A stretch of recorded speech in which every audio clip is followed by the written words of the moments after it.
9TT. UK only. Entrance must be 18 or over. Lines close at 4 p.m. on the 31st of October. Please check the closing time if listening or watching on demand. From the school run to the home run, watch a new show for all of Britain. He can say whatever he wants. A straight-talking show where all voices are heard. And, you know, when are we going to stop talking about smashing the gangs and actually do it? With the stories that matter from every part of our country. There's a bit of a crash landing there for your Chancellor. Bold, fearless and standing up for you. That's me, Martin Daubney, 3 p.m. till 6 p.m, weekdays, here only on GB News. The People's Channel, Britain's news channel. Westminster's full of talk, but out here, it's the real world. Am I allowed to talk No, now? that's it. This is where it matters, real people and real lives. That's what politics is all about. In fact, has Trump made a good start?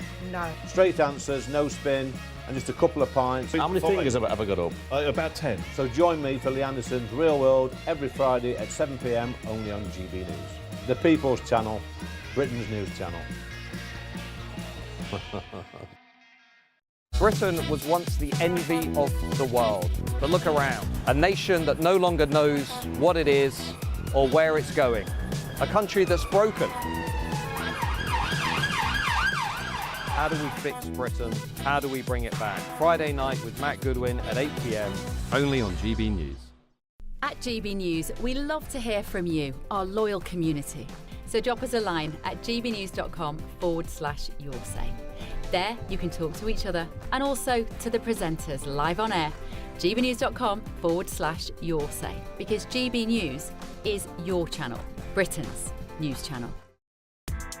Join me, Nana Akweer, for an informative, interactive news programme with a difference. It's fun. No, he didn't say that, though. I'm so surprised. I think there's an element of truth to that. Join me from 3 p.m. every weekend, only on GB News, Britain's news channel.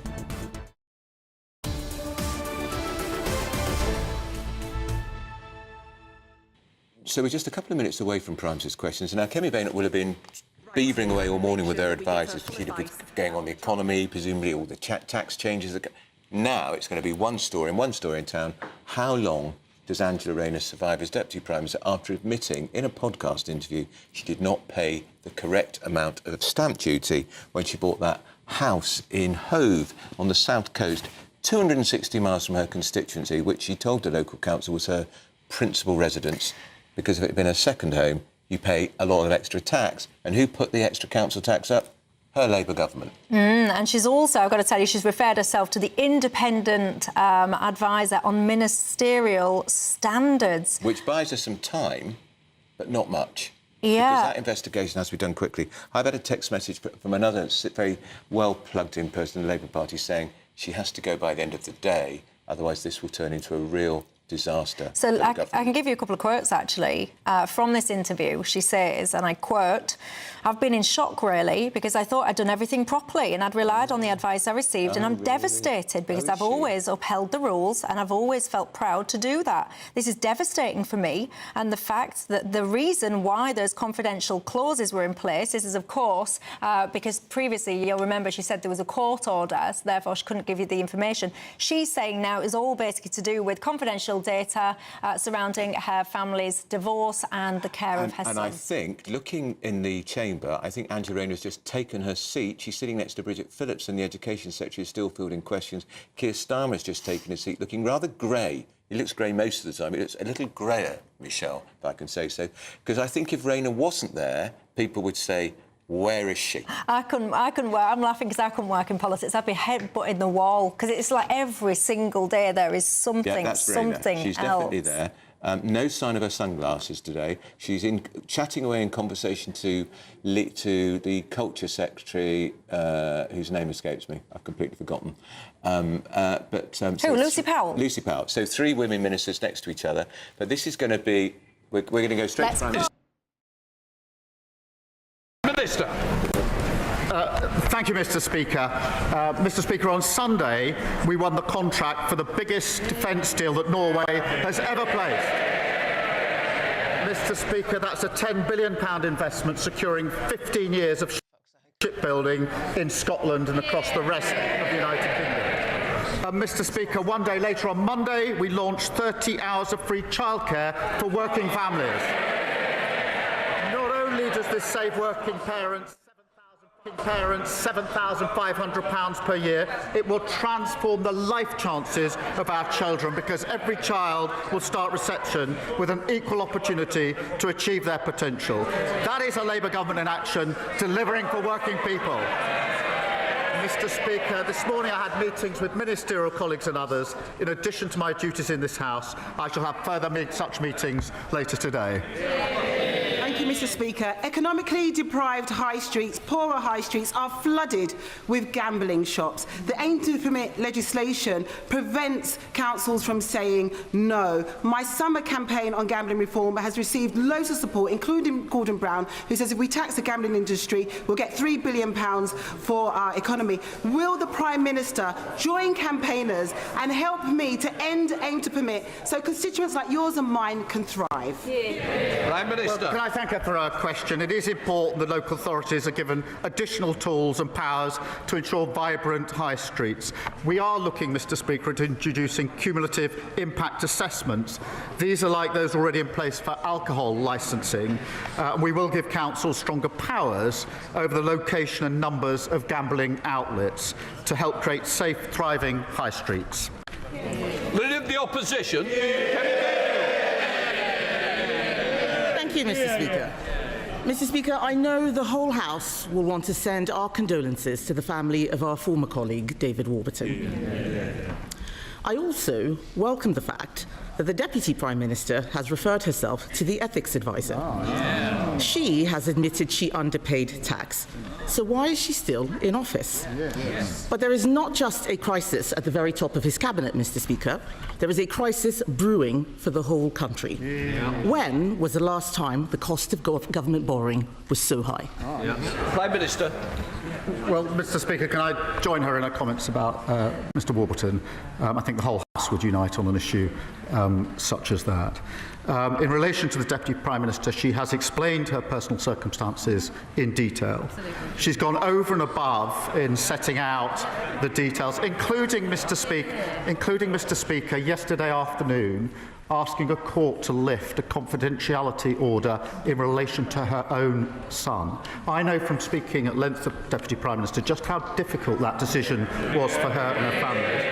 But she did it to ensure that all information is in the public domain. She has now referred herself to the independent advisor. That is the right thing to do. But I can be clear, I am very proud to sit alongside a Deputy Prime Minister who is building 1.5 million homes, who is bringing the biggest upgrade to workers' rights in a generation, and who's come from a working class background to be Deputy Prime Minister of this country. Mr. Speaker, on the question of borrowing costs, they have risen across the world, as the Leader of the Opposition well knows. We are driving them down by getting debt down. That is hardwired into our fiscal rules. Those fiscal rules are non-negotiable. But, Mr. Speaker, I'm not going to take lectures on the economy from the party opposite, who crashed the economy, mortgages went through the roof, and a record fall in living standards. Mr. Speaker, I'm not sure we would have heard all that sympathy if it was the Conservative Deputy Prime Minister who was being attacked. I remember when the Prime Minister said that tax evasion is a criminal offence and should be treated as all other fraud. If he had a backbone, he would sack her. But let's get back to the issue of borrowing. He did not answer why it is so high. Conservatives left him the fastest growing economy in the G7. Under him, the cost of our borrowing is now higher than in Greece. Why does the Prime Minister think this is? Mr. Speaker, if it had been the party opposite, there wouldn't have been the accountability that there now is in place, because there's been years and years avoiding it. And she makes her claims about the economy under their watch are about as credible as her place at Stanford University, frankly. But, Mr. Speaker,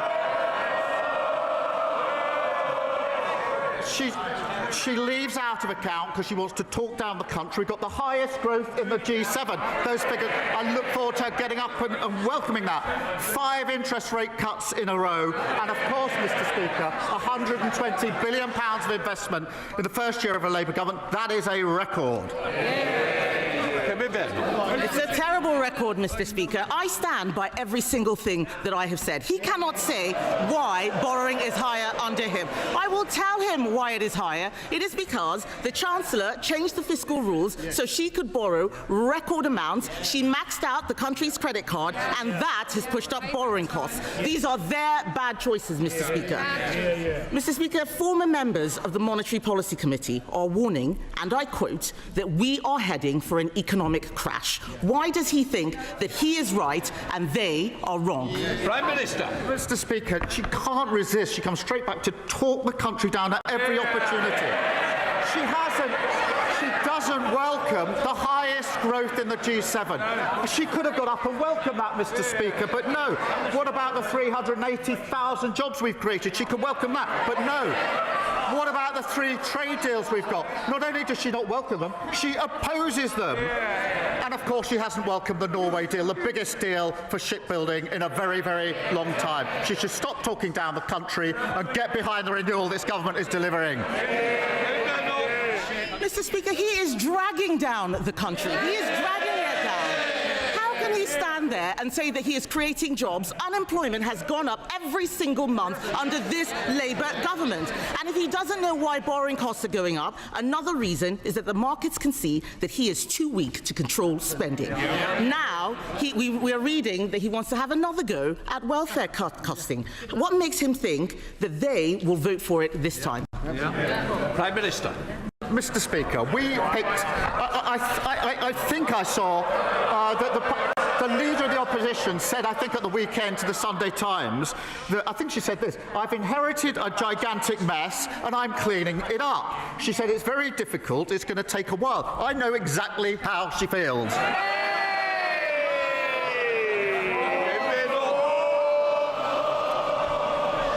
Mr. Speaker, we're not the ones referring ourselves to ethics advisors. The fact is, he is floundering.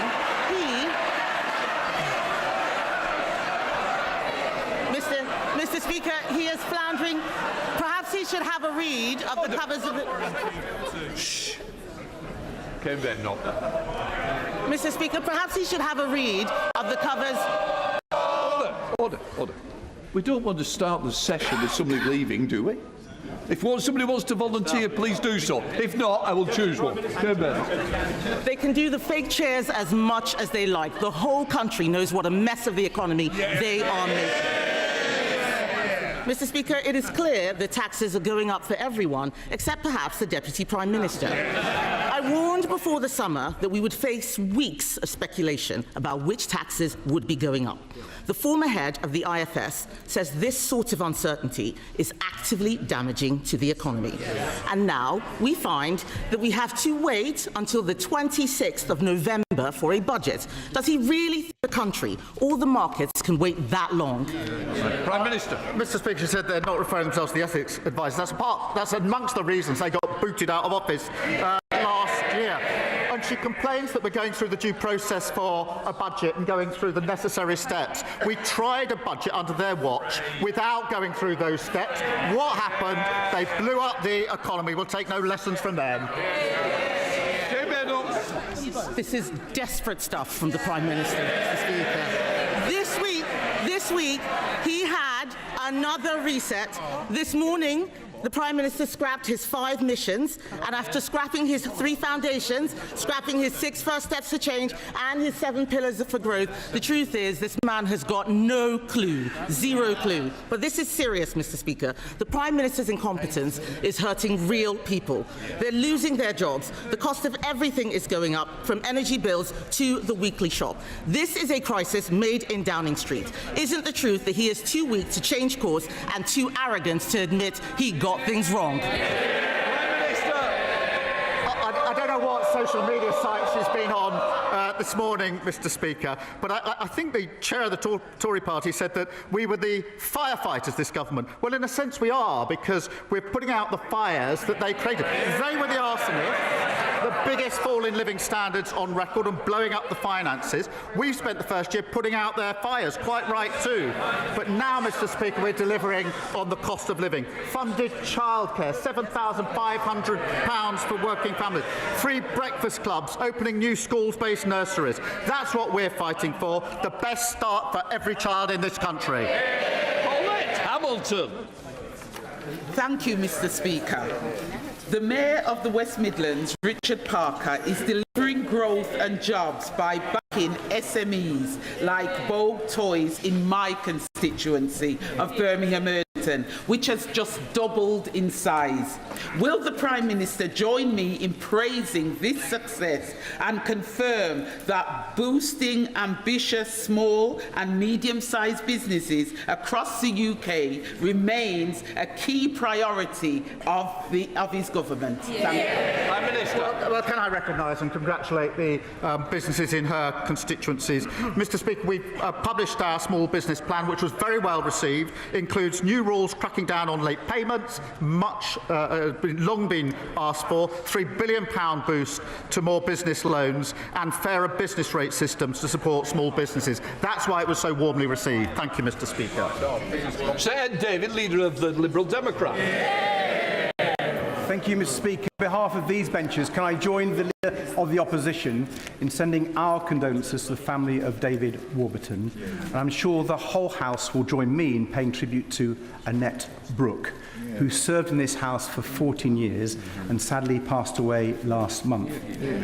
Annette dedicated her life to public service and serving the people of Dorset, and she is greatly missed. Mr. Speaker, we have all seen the horrifying images from Gaza. The babies so thin from starvation you can see their skeletons. The bodies of children killed while queuing for water.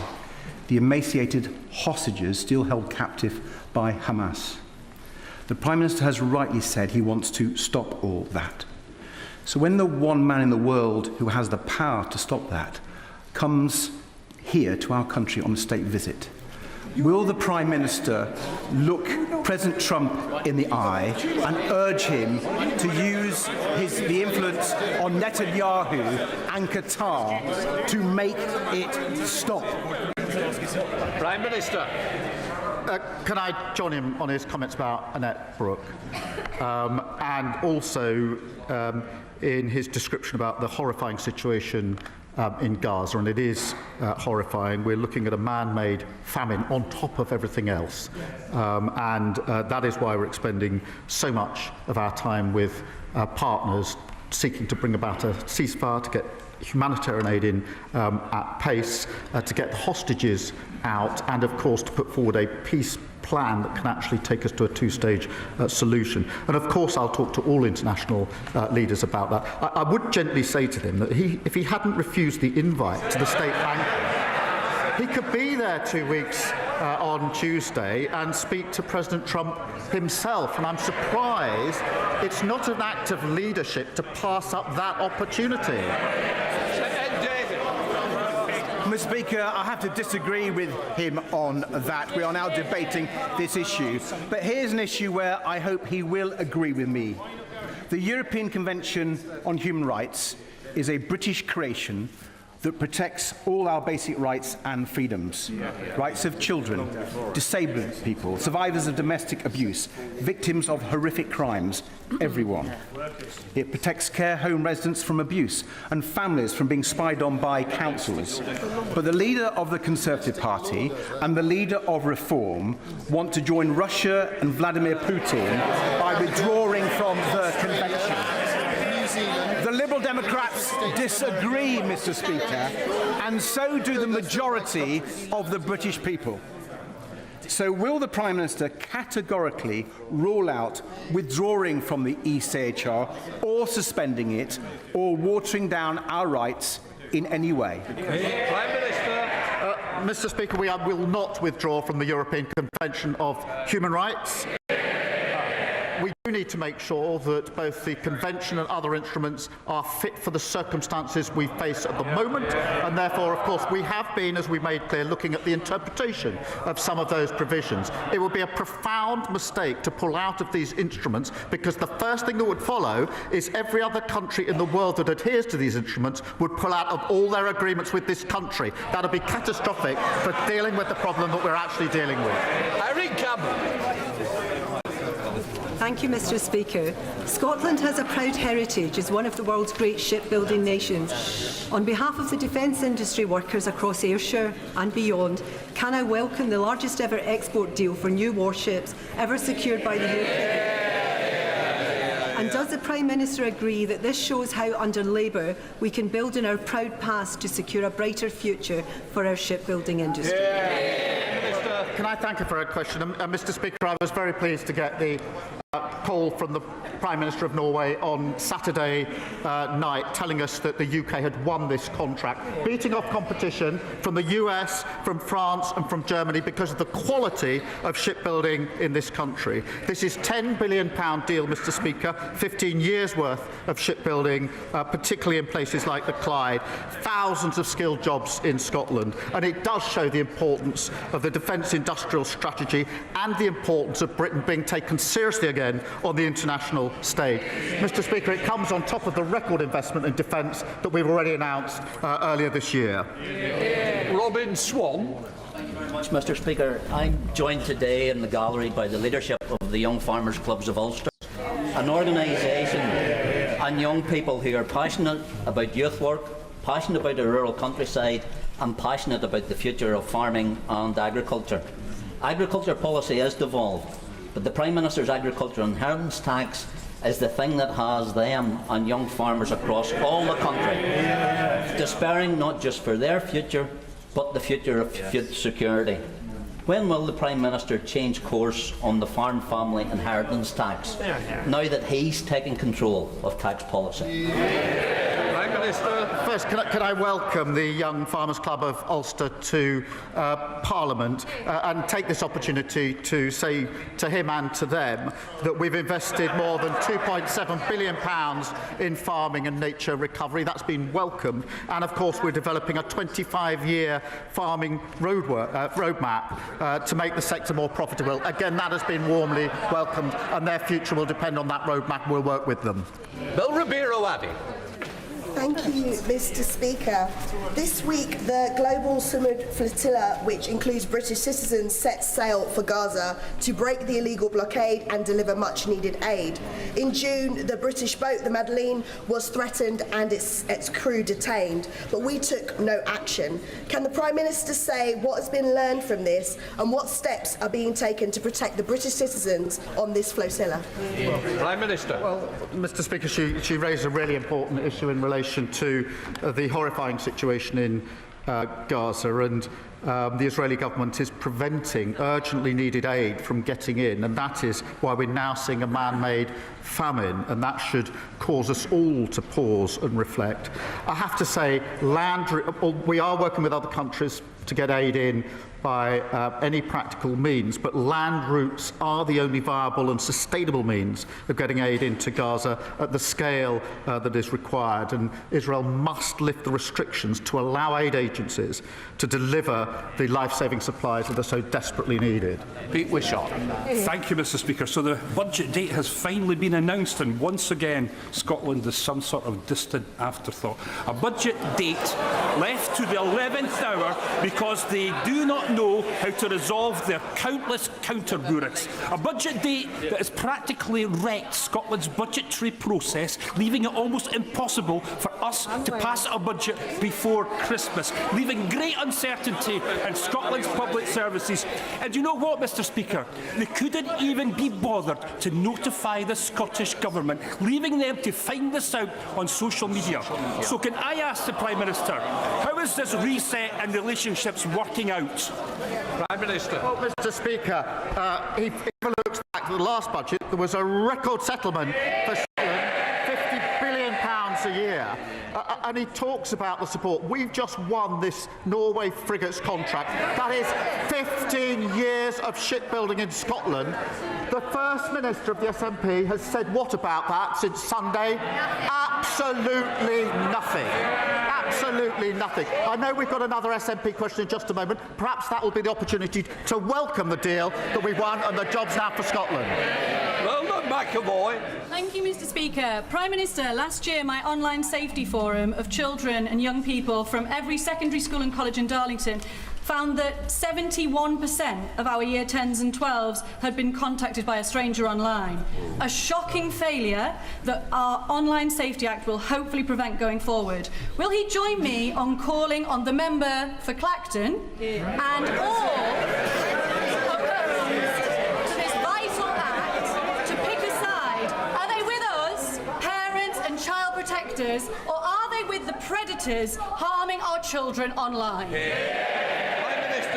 Well, Mr. Speaker, of course, the honourable member for Clacton is not here representing his constituencies in the House that he was elected to. No, he's flown to America to badmouth and talk down our country. And worse than that, Mr. Speaker, if you can believe it, he's gone there to lobby the Americans to impose sanctions on this country which will harm working people. You cannot get more unpatriotic than that. It's a disgrace. Mr. Speaker, on the question of the Online Safety Act, that protects children from material on suicide, on self-harm and online predators. And Reform say they would scrap it. When their leader was asked, well, what would you replace it with? His answer, there needs to be a tech answer. I don't know what that is. Well, you can't run a country on don't know answers. Dr. Kieran Mullen. Thank you. Mr. Speaker, I'm sure, like me, you got to enjoy everything UK hospitality has to offer over the summer, and 15 local pubs received nominations as part of my Community Pub Awards. I visited places like the Bull Inn in Battle, the Castle Inn in Pevensey, the Swan Inn in Darlington, the New Inn in Westfield, and Sidley Working Men's Club. Many of them told me how hard hit they've been by Labour's jobs tax, and UK Hospitality estimates 80,000 jobs have already been lost, and the Beer and Pub Association say a pub a day will close this year. Can the Prime Minister name a single pub landlord that thinks his current Deputy Prime Minister's employment bill is going to help rather than just make things worse? Prime Minister. Well, I hope paced out the visits to all those pubs and didn't do them all in one. But look, UK Hospitality has welcomed our small business plan, and that obviously applies to pubs. Yes, they have. And the reason is because it permanently lowers the business rates that they pay, and it tackles late payments, something they've been asking for a very, very long time. They talked about fixing this, but they never delivered. We're delivering. Katrina Berry. Thank you, Mr. Speaker. My constituents have endured 4 major fires in recent months across our community, including the devastating destruction of Cumbernaulds' iconic St Mungo's Church. Yet the Scottish Fire and Rescue Service is consulting on downgrading Cumbernauld Fire Station, increasing response times and putting lives at risk. Can I ask the Prime Minister to make representation to the Scottish Government to not risk lives with cuts to our vital emergency services? Prime Minister. Well, I think the whole House is sorry to hear about the awful fires that her constituents have faced, including the destruction of St Mungo's. And I know just how important that church was, Mr. Speaker, to the local community. The Scottish Government have received the largest settlement in the history of devolution. That's £50 billion a year. That should be focused on the issues that matter to her constituency. And I will take this up and make sure that we raise it with the Scottish Government. Stephen Gaffney. First of all, I will refer to my comments earlier in the week. The Prime Minister's research isn't up to scratch. Mr. Speaker, George Reid, who was a former presiding officer of the Scottish Parliament and an MP, passed away over the summer. He was a humanitarian to his very fingertips. He would abhorred the demonisation of asylum seekers, including those desperate enough to cross the Channel in small boats. Now, figures published by the House of Commons Library shows that those asylum seekers who were forced to cross has increased dramatically after Brexit as a result of leaving the Dublin regulation. So, instead of punching down and joining in with the victim blaming of Reform and the Conservatives, will the Prime Minister reject their isolationism and look to rejoin the Dublin Convention like every other country in Western Europe? Prime Minister. Mr. Speaker, there's nothing progressive about people crossing the Channel in small boats. No. Nothing progressive about that at all, and we need to ensure that that stops. On the question of the Dublin Agreement, I agree with him. We had a returns agreement with the whole of Europe. It was ripped up when we left the EU by people who made promises that that wouldn't be the case. We're rebuilding that relationship. We've reset that relationship. We now have a returns agreement with France. We wouldn't need a single relationship with France if we hadn't ripped up the Dublin Agreement. Richard Berger. Thank you, Mr. Speaker. We're at a very dangerous political moment. Opinion polls warn that for the first time in our country's history, we risk the election of an extremist far-right government. We all have a duty to prevent that. To do so, don't we need to rebuild support through a return to real Labour values, through real action to tackle poverty and inequality, through a wealth tax on the super rich, and through an ethical foreign policy that takes a strong principled stand on war crimes, whoever commits them? Right, Mr. Speaker, look, we do stand at an important moment. We can have the politics of renewal under this government, or the politics of grievance from reform, who do not want to fix the problems. They want the grievance to continue because the last thing they want is improvement in the lives of working people in this country, because they feed off the problem and the grievance being there. That's the difference. Sir Julian Lewis. Admiral Lord West was head of the Royal Navy, Chief of Defence Intelligence and a Labour Security Minister, and currently sits on the Intelligence and Security Committee.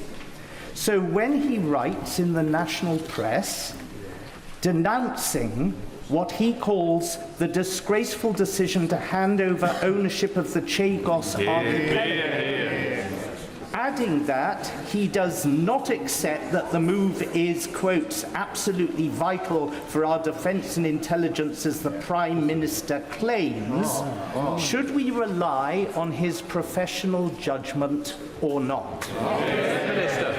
I have the misfortune to disagree with him. Just a Thank you, Mr. Speaker. New mums and dads in my constituency of Lowestoft tell me that one of the things they worry about the most is whether they can afford the childcare they need to be able to go back to work.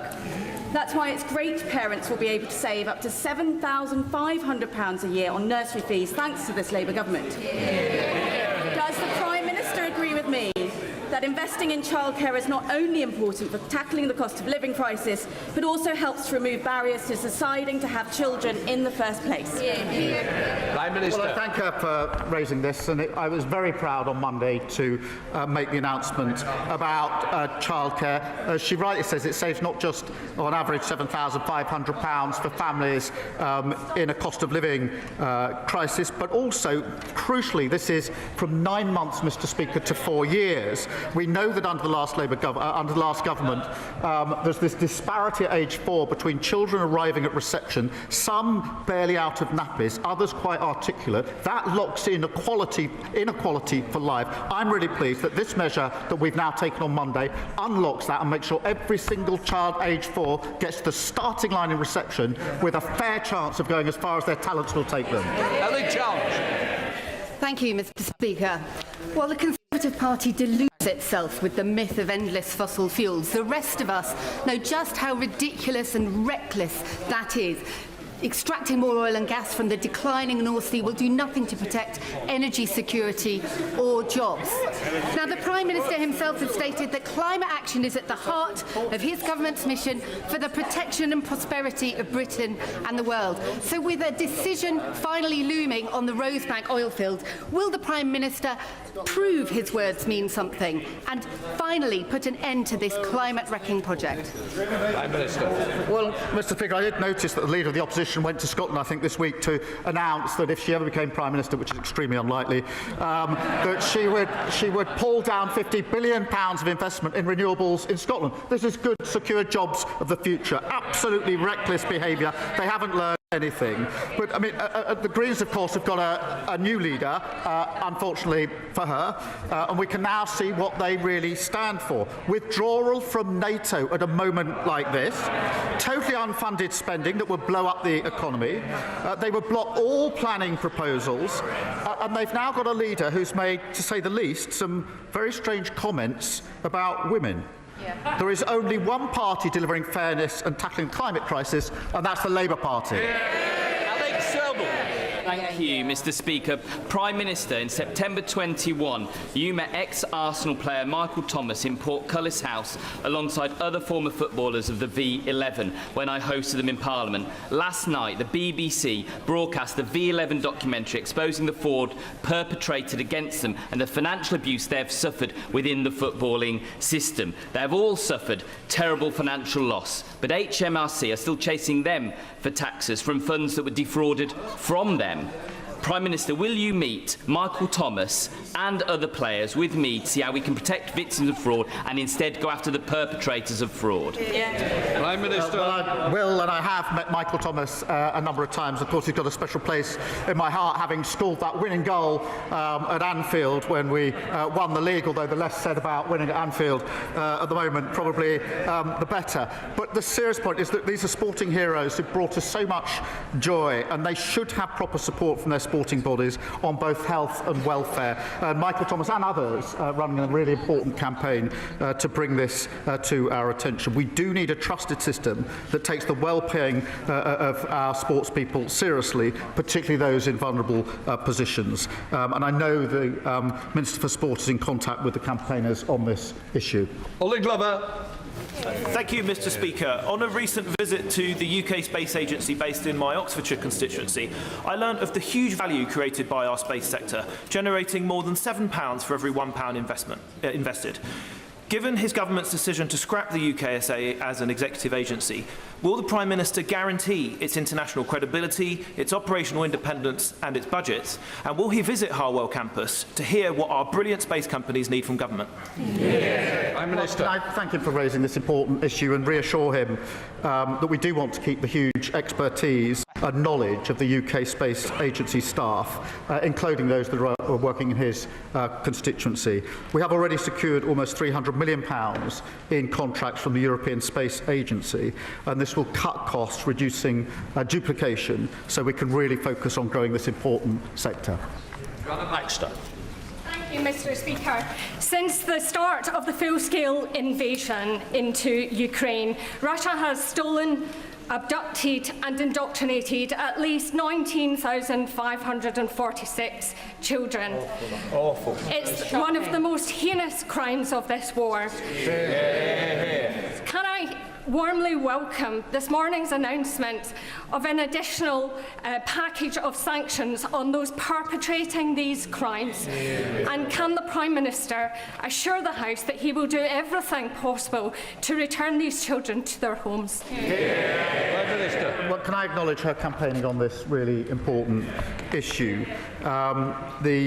Russia's policy of forced deportations, indoctrination of Ukrainian children is despicable, and anybody who's heard the stories or seen the pictures cannot be other than profoundly moved by it. We have taken firm action. Mr. Speaker, this was one of the issues that we discussed, as it happens, 2 weeks ago in Washington when I went over with other leaders to ensure that we are all putting maximum pressure. But this, amongst the very many horrors of the Ukraine conflict, this is right up there as one of the absolute worst.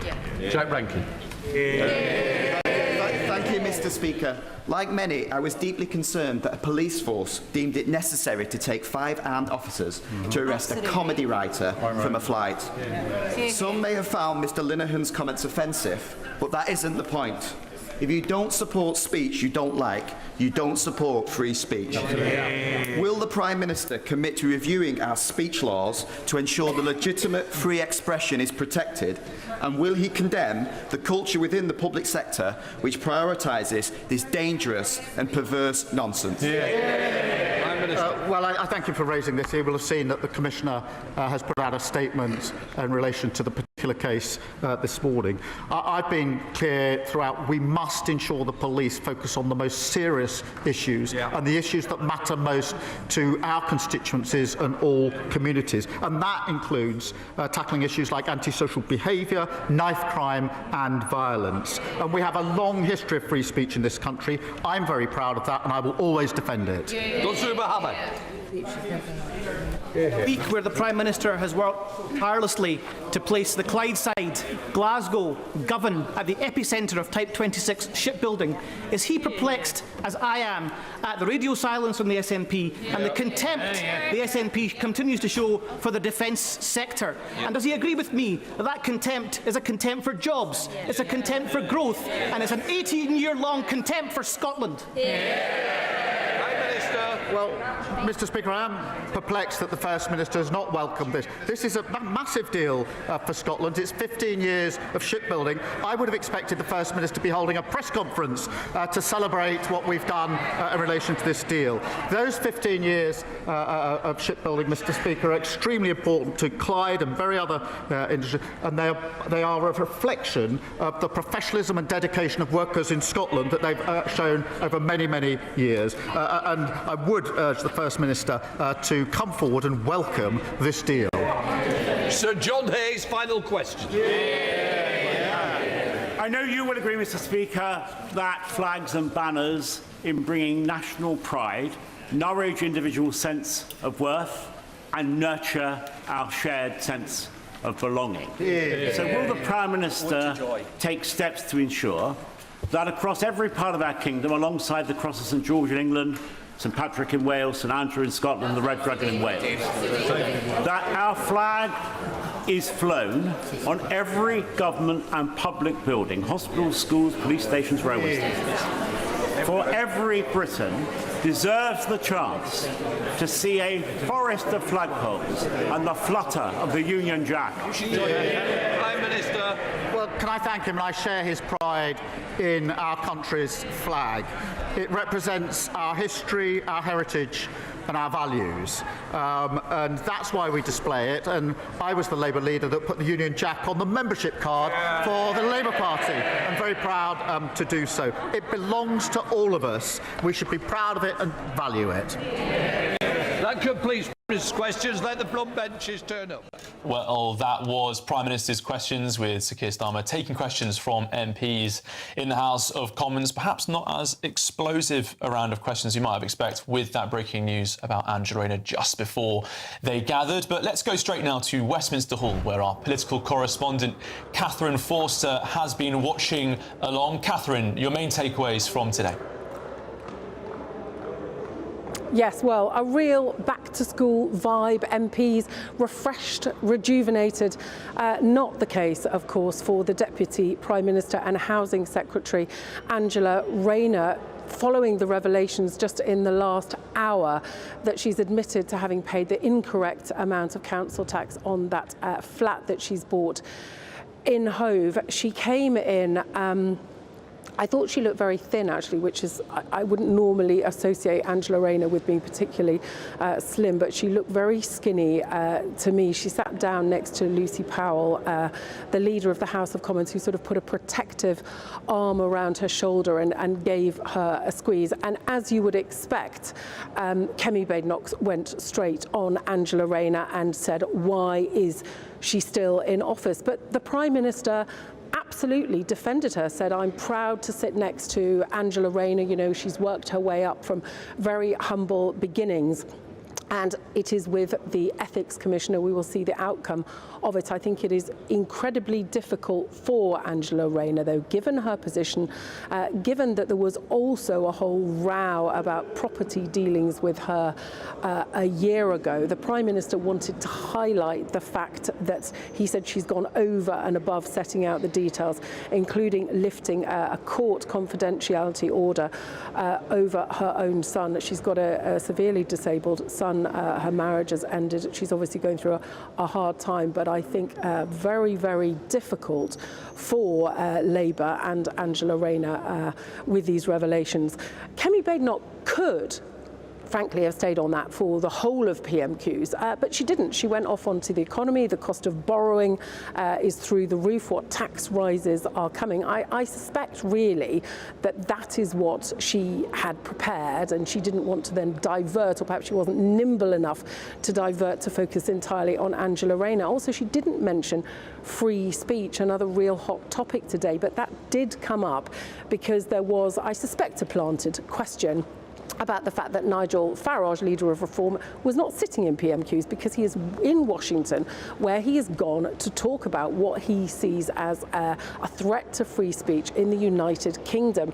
And the Prime Minister said that Farage was bad-mouthing and talking down our country, and also encouraging the US to impose sanctions upon us, which would obviously hurt the British people. He said that that was disgraceful. Another MP later mentioned free speech as well in relation to Graham Linehan being arrested by 5 armed police yesterday over nasty tweets about trans people.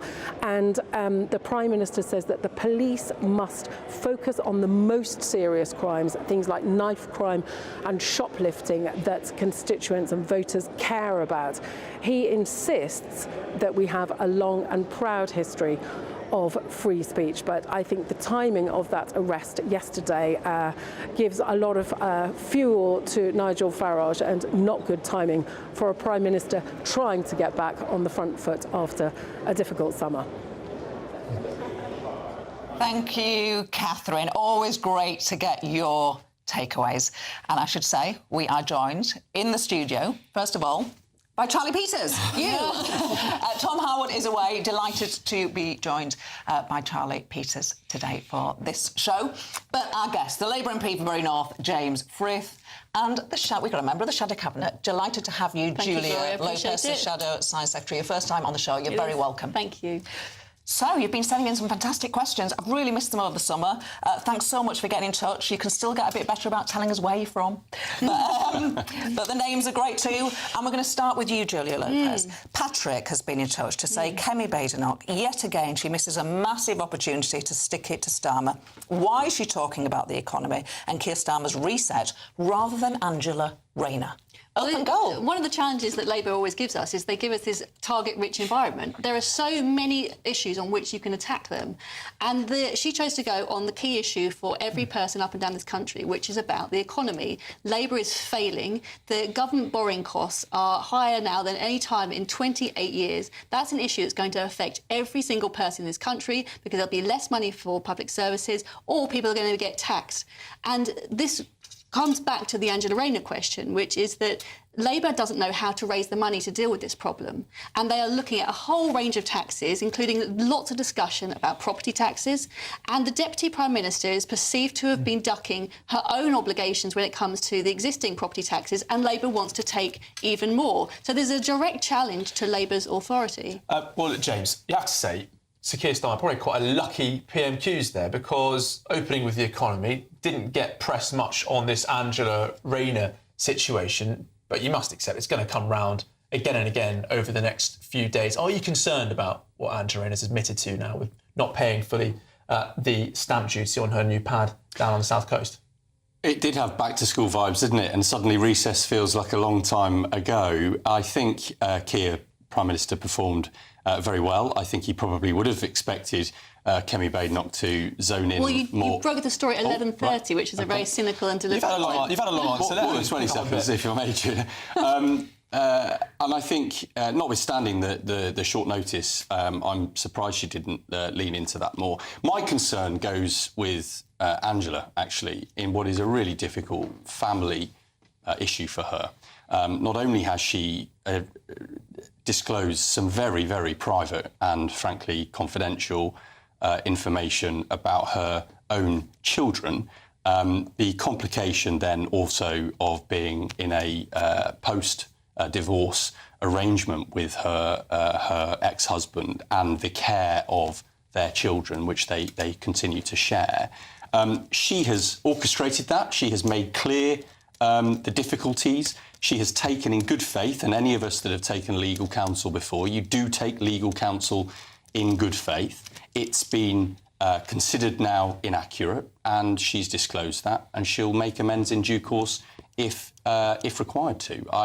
But my sympathy on a human level, and I'm sure Julia would ascribe to it as well, on a human level, it is a very difficult moment for Angela, and I think you saw that in her in her Well, the appearance challenge today. with Angela is that she's never shown any human compassion and consideration when she's been attacking people from her position in opposition. So this is a chance. This is a she's chance for also- revenge, is it, rather than actually seeing it for what The it is? challenge Julie? that the public have with a lot of this is the sheer brass neck and hypocrisy of Labour over so many of these issues. And as I say, at a time when they're going to be asking people to pay more and more taxes to pay for your economic incompetence, it couldn't be worse timing for Labour to have a story that's breaking about the Deputy Prime Minister perceived to have dodged her own tax obligations. Now, there may be a story behind it, and we don't know the full there is a story details behind because it. it broke at 11:30. but you read the same PA and report people that I have. found it very difficult to get the full information. She's referred herself to the Standards Commission, so there's much longer to run on this story. But you are going to be taking more and more money from ordinary people at a time when there is perception that Labour ministers have dodged their own obligations. That is a big challenge, James, and I'm afraid asking for public sympathy is going to be very difficult when she, as a character, has given no sympathy when she has been relentlessly attacking other people in public life. I'm going to move on. But on your point, actually, about the taxes and the taxes that you fear are going to go up in the budget, let me bring in John from Leicester. Double bonus points for you, John, for telling us where you're from. And his point is, how can she, the Chancellor, look the public in the eye when she swore blind she was not coming back for no more taxes in the next 4 years? She said this at the CBI conference, I believe, last year. You'll never get a tax-raising budget like that. Now, all the mood music and the government are not dampening down is that which taxes are going up? There's a big black hole. And John's point is people are going to suffer. Well, look, I hope very much to be on the programme when the budget is announced, but we can't second-guess... That's a bid, by the way. But we can't second-guess that moment. And Rachel made very clear, the Chancellor made very clear, that the tax-raising budget of last year was to address the priorities of the country, which principally are the NHS and our waiting lists. And the success of that investment can be seen in the falling waiting list, the additional 4 million GP appointments, and the investment being made James, into our public services. Did you see the services. interview with a senior NHS leader who admitted that most of that is going into increased national insurance payments, drug price inflation and wage inflation? Well, I don't agree that most of it is. What is clear is that That's what he said. It was a public official. The continued inheritance after 14 years of your lot means that within 1 year we can't be expected to clear it all up. I had a great conversation with a GB News viewer over the summer who said, why don't the Conservatives make clear you had to deal with COVID, you had to deal with Ukraine? I mean, some of the interventions we had to make in that period, the energy price package we had to put in to help people and businesses get through that period was gigantic.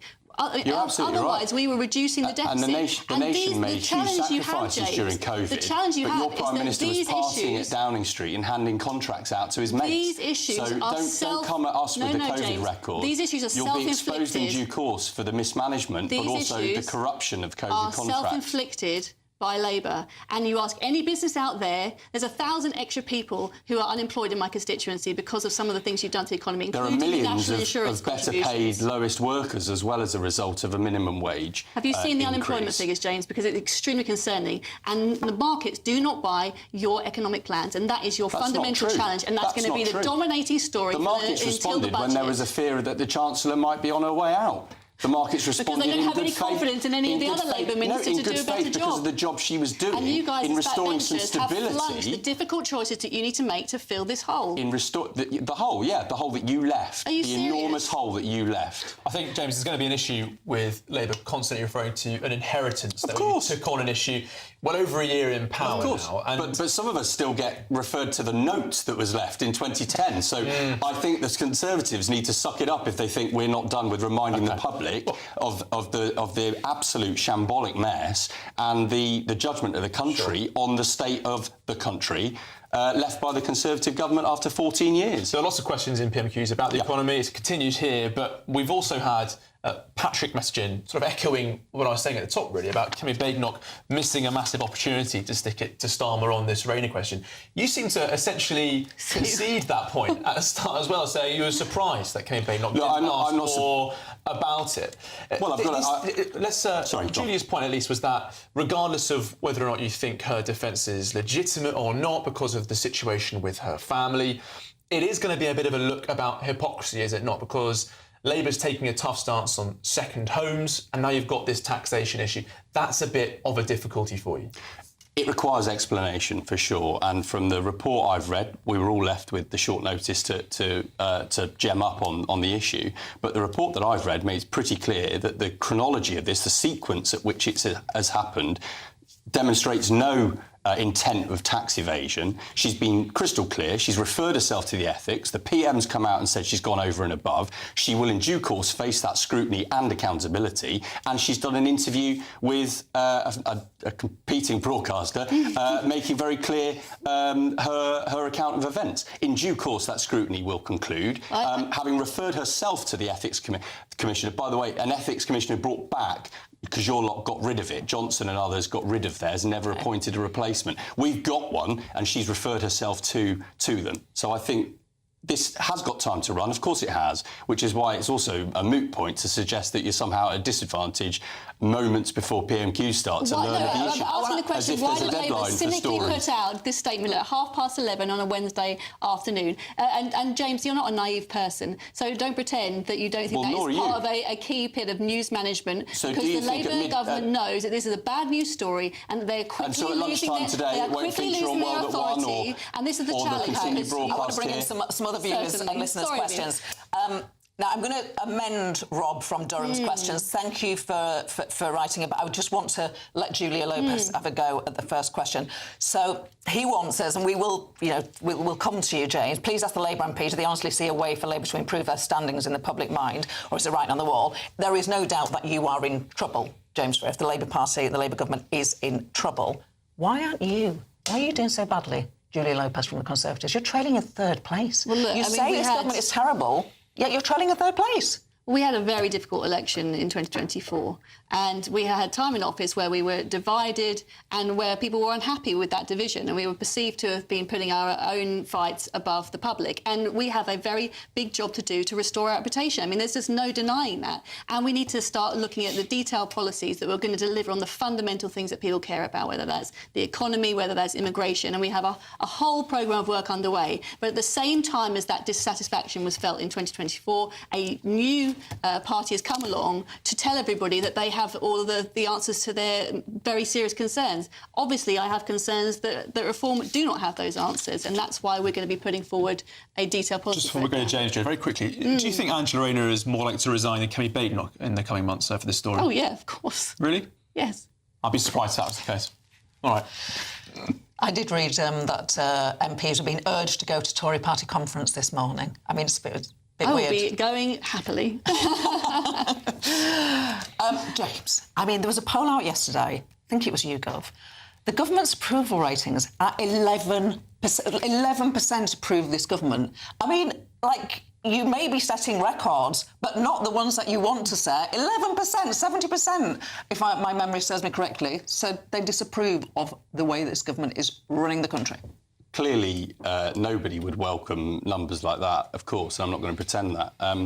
In actual fact, over the summer, I've spoken to some 400 voters, and that doesn't bear out in the conversations I have on the doorstep. The point is this, that the question being asked now does not come with the same stake, or nothing is at stake in concluding who then you actually do vote for in a general election. Do we want Reform in charge of schools and hospitals, or running the areas, as opposed to just being kind of grievance mongers, which is all they seem to do? But you've got, well, I would agree with Julia, you've got in Farage somebody that just doesn't turn up. So you've got Farage's no-show and Kemi's proven to be no clue. And if that's true, that she's on her way out with people being encouraged to go into Conservative. Keir's got the full backing of the PLP. The fact that he's grasped going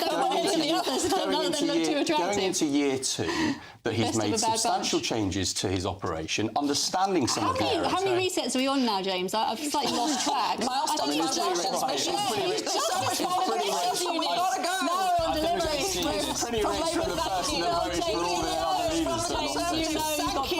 Don't go anywhere. Charlie Peters is here next with Good Afternoon Britain with Nana Akua. These two are still going to carry on rowing. It's a pleasure to be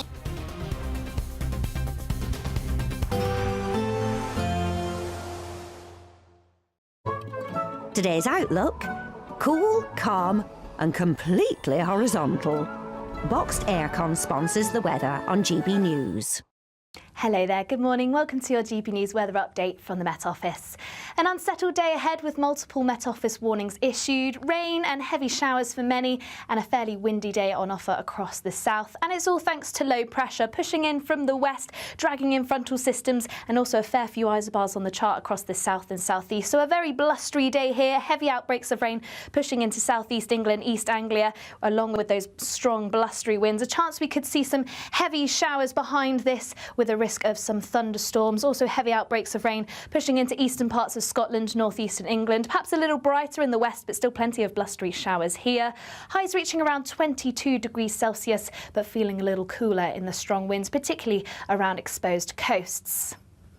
Long, heavy outbreaks of rain eventually pushing their way into the North Sea, lingering on for a time across eastern parts of Scotland. Once again, still some strong winds remaining here. As I say, turning a little brighter perhaps across Northern Ireland, but still a chance of some heavy showers. And elsewhere across England and Wales, it's likely there's still going to be plenty of lingering clouds, still very blustery through across English Channel coasts, and still with a chance of some showers feeding in through from the west.